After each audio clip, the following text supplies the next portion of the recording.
Hello everyone, welcome back to mathematics. आज का जो हमारा लेक्चर है उसमें हम कवर करेंगे शॉकले डायोड और उसके अलावा वेक्टर डायोड को, जिसमें हम उसकी वर्किंग मैकेनिज्म और उसके कुछ एप्लीकेशंस को देखेंगे।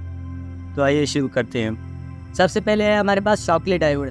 अब शॉकले डायोड में हमारे पास 4 लेयर्स होते हैं। 2 टर्मिनल सेमीकंडक्टर डिवाइस है जिसे हम PN डायोड भी कहते हैं और 4 लेयर डायोड भी कहते हैं। इस डायोड का जो सिंबल है वो कुछ इस तरह है, जिसमें हमने ये वाला पार्ट जो है वो ख़त्म कर दिया है। तो सिर्फ हमारे पास जो है अपर साइड है और नीचे इसके ये 2 स्टिक्स हैं। उसके बाद इसका जो नाम है वो इन्वेंटर के नाम पे रखा गया है, विलियम ब्रेट शॉकले। और ये डायोड सिर्फ 2 स्टेट्स को डिक्लेयर करता है, या तो ऑन या तो ऑफ। मतलब कि ये एज ए स्विच एक्ट करता है। ये मोस्टली ये फॉरवर्ड ब्यास में कम काम करता है और रिवर्स ब्यास में कोई भी करंट फ्लो नहीं कर रहा होता है। इसका जो स्कीमेटिक सिंबल है वो इस तरह है जो हमने डिस्क्राइब किया हुआ है, और ब्लॉक डायग्राम है वो PN इस तरह का है। पहले P फिर N, P लेयर फिर N लेयर फिर से P लेयर, उसके बाद N लेयर। इसको हम 3 डायोड से भी बना सकते हैं और 2 ट्रांजिस्टर से भी बना सकते हैं। इसमें 3 जंक्शन्स हैं। एक जंक्शन ये J1, J2 और J3। यहाँ पे आप दे सकते हैं ट्रांजिस्टर्स को। देखें तो ट्रांजिस्टर PNP एक लेते हैं और दूसरा NPN, और उसके बाद यहाँ पे NN कॉमन होता है और P और ये B कॉमन होते हैं। तो ये PN और PN की तरह काम कर रहा होता है। PN एक ये और ये। उसके अलावा अगर हम डायोड की बात करें तो डायोड में पहला जो हमारे पास डायोड है वो फॉरवर्ड बायस होता है। उसके बाद दूसरा डायोड हमारा रिवर्स बायस होता है और तीसरा डायोड फिर से फॉरवर्ड बायस होता है। यहाँ पे ये हमारे पास एनोड है और ये हमारे पास कैथोड है। उसके बाद वर्किंग मैकेनिज्म देखें तो वर्किंग में हमारे पास पहला जो जंक्शन है वो फॉरवर्ड बायस होता है, जिसमें जो पहला P लेयर है वो मॉडरेटली डोप्ड होता है। सेकेंड लेयर जो N लेयर है वो लाइटली डोप्ड होता है, मतलब कि कम इलेक्ट्रॉन्स होते हैं as compared to holes in layer 1।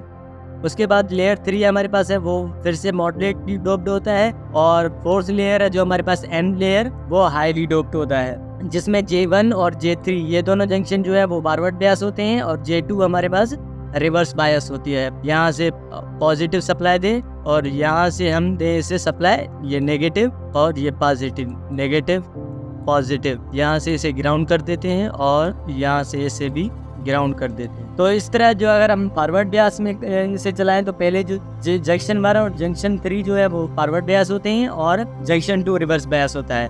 और अगर रिवर्स बायस में इसे कनेक्ट करें, अगर यहाँ पे पॉजिटिव की जगह पे नेगेटिव सप्लाई दें, यहाँ पे नेगेटिव सप्लाई दें और यहाँ पे पॉजिटिव सप्लाई दें, इसी तरह यहाँ पे पॉजिटिव सप्लाई दें और यहाँ पे नेगेटिव सप्लाई दें, तो ये J1 और J3 जंक्शंस जो है वो रिवर्स बायस हो जाएंगी और J2 है वो फॉरवर्ड बायस हो जाएगा। अब फॉरवर्ड बायस ब्लॉकिंग हमने समझ लिया कि किस तरह पॉजिटिव यहाँ से पॉजिटिव सप्लाई कर रहे होते हैं बैटरी का और यहाँ पे नेगेटिव, जिसकी वजह से J2 जो है ये जो डिप्लेशन लेयर है वो J2 रिवर्स बायस होती है। इसकी वजह से जैसे ही हम सप्लाई देंगे, सप्लाई से ये 0.7 के बाद ये जंक्शन ब्रेक हो जाएगा। लेकिन ये जंक्शन एक कांस्टेंट वोल्टेजेस के बाद जितने वोल्टेज हम यहाँ पे सेट करेंगे जो है वो ये जंक्शन ब्रेक होगा और करंट है वो फ्लो करना शुरू हो जाएगा, जिसकी वजह से हमारा जो डायोड है वो ऑन रहेगा। और उतने वोल्टेजेस से अगर हम कम सप्लाई दें, मान लो हम यहाँ पे 10 वोल्टेजेस दे रहे हैं, तो 10 वोल्टेजेस पे अगर ये ऑन हो रहा है 0.7 ये लेगा, और उसके बाद अगर लेट से हम कह रहे हैं कि 3 वोल्टेजेस ये लेयर 2 लेगा, उसके बाद लेयर 2 भी ब्रेक हो जाएगा और उसके बाद 0.7 J3 लेगा और हमारा जो डायोड है वो ऑन हो जाएगा, ऑन स्टेट में रहेगा। और 10 वोल्टेजेस से अगर हम कम सप्लाई दें, हमने अगर 10 वोल्टेजेस सेट किए हुए हैं, 10 वोल्टेजेस से जैसे ही कम सप्लाई दें, अगर J2 के पास 3 वोल्टेजेस से कम वोल्टेजेस आएंगे तो ये J2 ऑफ हो जाएगा, और जिसकी वजह से ये डायोड ऑफ रहेगा और ऑन नहीं होगा, जिसकी वजह से करंट फ्लो नहीं करेगा। The anode terminal is positive with respect to cathode. Anode positive है फॉरवर्ड ब्लॉकिंग मूव में, और सप्लाई इसी तरह डायोड ऑन हो जाता है। और रिवर्स बायस में ये ऑन नहीं होता क्योंकि J1 भी रिवर्स बायस में है और J3 भी रिवर्स बायस में है। J3 ऑन होने के लिए बहुत ज़्यादा वोल्टेजेस लेगा और उसके बाद J2 तो ऑन हो जाएगा क्योंकि J2 फॉरवर्ड बेस में रहेगा, और J1 भी एक मैक्सिमम वोल्टेजेस लेगा जिसकी वजह से ये हीट अप हो जाएगा और मे भी चांसेस बढ़ जाएंगे डायोड के जल जाने के। इसी वजह से ये रिवर्स बायस में वोल्टेज काम नहीं करता और कोई भी करंट फ्लो नहीं करता reverse bias. Therefore, J1 and J3 are in forward bias and junction J2 is in reverse bias. उसके बाद a very small current flows from cathode to anode knowing as leakage current. Leakage current यहाँ पे भी flow करेगा, जिसको cathode है वो highly doped है, उसकी वजह से लीकेज करंट फ्लो करेगा जब हम रिवर्स बायस में देंगे। वो बिल्कुल नैनो एम्पेयर में और माइक्रो एम्पेयर में फ्लो करेगा, जो बिल्कुल कम है as compared to forward bias. As the forward voltage increases and reaches the certain limit J2 breaks down and that voltage is known as VBO।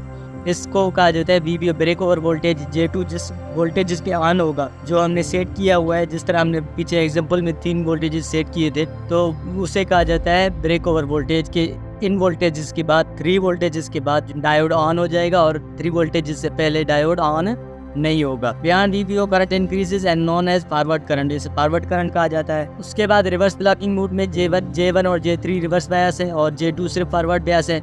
When anode is negative with respect to cathode terminal, J1 and J3 are in reverse bias and J2 is in forward bias. Therefore, a very small current is flow which is known as reverse leakage current, जिसकी वजह से एक small current flow कर रही है जिसे reverse leakage current कहा जाता है, जो कैथोड की हाईली डोप की वजह से वो करंट फ्लो कर रहा होता है। ये फॉरवर्ड कैरेक्टरिस्टिक्स है, जैसे कि हमने डिस्कस किया था कि यहाँ से पहले मतलब कि बिल्कुल ऑफ रहेगा, ऑफ स्टेट में, जब तक J1 ब्रेक नहीं हो जाता। यहाँ पे J1 ब्रेक हो जाएगा और VBO, ये VBO है। VBO के बाद जैसे ही J2 ऑन होगा, लेकिन J3 ऑन नहीं हुआ, उसकी वजह से J3 जब तक ऑन नहीं होगा ये यहाँ तक फ्लो करेगा। उसके बाद जैसे ही J3 ब्रेक हो गया, उसके बाद ये इंक्रीज करना शुरू हो जाएगा, जिसकी वजह से इसे कहा जाता है ऑन स्टेट में रहेगा और फॉरवर्ड करंट फ्लो करेगा। रिवर्स बायस में जब तक J1 और J3 ब्रेक नहीं होते, बिल्कुल लीकेज करंट फ्लो करेगा और जैसे ही ये दोनों ब्रेक हो जाएगा तो ये करंट फ्लो करना शुरू करेगा। ये आइडियल डायोड के लिए है,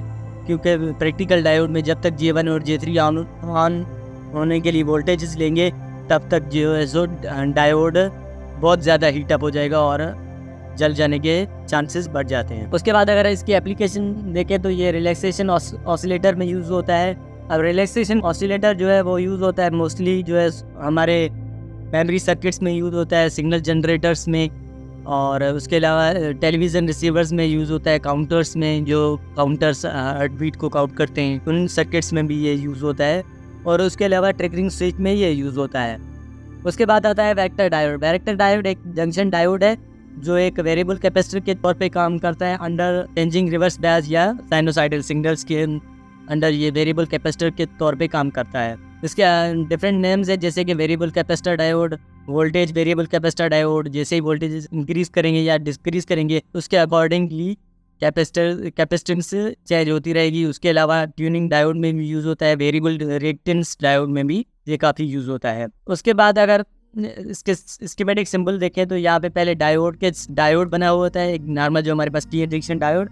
उसके बाद यहाँ पे कैपेसिटर का सिंबल यूज़ किया जाता है। यहाँ पे ये जो 2 स्टिक्स यूज़ की गई है, और बाकी स्कीमेटिक एज इट इज़ है। यहाँ पे ये कैथोड है और ये एनोड। इसे इस तरह भी शो किया जाता है जैसे कि यहाँ पे ये वेरिएबल, क्योंकि वेरिएबल कैपेसिटर है, चेंजिंग कैपेसिटर्स, तो इसके लिए यहाँ पे ये कर्व के तौर पे सेकंड स्टिक यूज़ किया जाता है और ये एक एरो यूज़ किया जाता है जो शो कर रहा होता है कि कैपेसिटेंस चेंज होती रहेगी।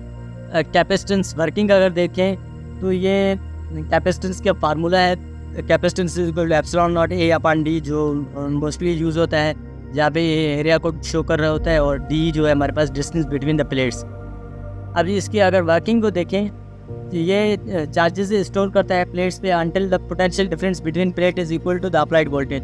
जब तक ये हमारे पास जो सप्लाई है बैटरी का, वो या इन दोनों के प्लेट्स के बीच में जो पोटेंशियल डिफरेंस है इसको इक्वल नहीं हो जाता, तब तक जो है सो ये चार्जेस को स्टोर करता रहेगा। जैसे ही सप्लाई इंक्रीज करेंगे तो ये कैपेसिटेंस डिक्रीज होता रहेगा, और जैसे ही सप्लाई डिक्रीज करेंगे तो कैपेसिटेंस इंक्रीज़ होता रहेगा। अब इसके अगर हम वर्किंग को देखें तो हमारे पास ये एक पी टाइप यहाँ पे है और ये डिप्लेशन लेयर है जिसे हम वेरिएबल कैपेसिटर कहते हैं, और ये हमारे पास एन टाइप मटेरियल है। ये जो डिप्लेशन लेयर है ये ब्रेक होगा 0.7 वोल्टेज पे सिलिकॉन के लिए और जर्मनी के लिए 0.3 वोल्ट पे। जैसे ही हम इसे सप्लाई देंगे तो पॉजिटिव सप्लाई यहाँ से और नेगेटिव, क्योंकि ये काम करता है रिवर्स बायस में, वेरिएबल कैपेसिटर जो है ये रिवर्स बायस में काम करता है। तो जैसे ही यहाँ से पॉजिटिव सप्लाई देंगे तो ये पॉजिटिव यहाँ से वोल्टेजेस जाएंगे और ये यहाँ पे हमारे पास ये एन टाइप मटेरियल है, और पॉजिटिव जैसे ही यहाँ पे जाएंगे तो ये पॉजिटिव इस साइड पे स्टोर होते जाएंगे और नेगेटिव हमारे पास जो इलेक्ट्रॉन्स है वो इस साइड पे स्टोर होते जाएंगे, जिसकी वजह से ये डिप्लेशन लेयर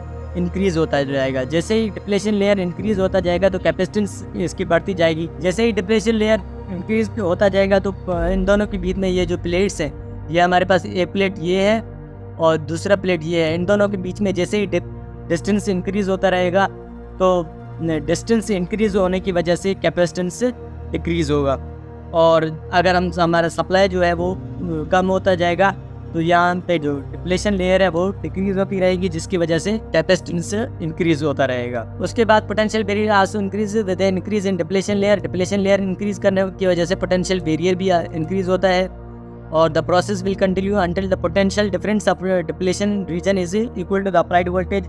ये जो विड्थ है बिटवीन द प्लेट्स ये इंक्रीज होता रहेगा उस वक्त तक जब तक यहाँ पे जो पोटेंशियल डिफरेंस है वो बैटरी के सप्लाई की इक्वल ना हो जाए। जैसे ये इक्वल हो जाएंगे तो उसके बाद ये डिप्लेशन लेयर कांस्टेंट हो जाएगा और कोई भी उसके बाद चार्जेस स्टोर नहीं होंगे। अब इन दोनों के बीच में जो डिप्लेशन रीजन है वो एक डाइलेक्ट्रिक के तौर पे काम करता है, क्योंकि बीच में एक गैप है, इस गैप को हम एक डाइलेक्ट्रिक के तौर पे यूज़ करते हैं। और अब कैपेसिटेंस का जो हमारे पास फार्मूला है वो है epsilon not a upon distance. Width जो है वो इंक्रीज होता रहेगा अकॉर्डिंग टू सप्लाई। जैसे ही सप्लाई इंक्रीज करेगा तो विड्थ इन दोनों के बीच में इंक्रीज होगा। अब विड्थ इंक्रीज होने की वजह से कैपेसिटेंस हमारी डिक्रीज होनी शुरू हो जाएगी। The capacitance of directed diode is not fixed. अब कैपेसिटेंस इसकी फिक्स नहीं है, क्योंकि डिप्लेशन लेयर इंक्रीज और डिक्रीज होने की वजह से हमारा जो कैपेसिटेंस है डायरेक्टेड डायोड का वो भी इंक्रीज और डिक्रीज होता रहेगा, और it depends upon applied voltage, और ये डिपेंड करता है अप्लाइड वोल्टेज के ऊपर। अब रिवर्स वोल्टेज, रिवर्स सप्लाई जो है वो इक्वल होता है डिप्लेशन लेयर विड्थ।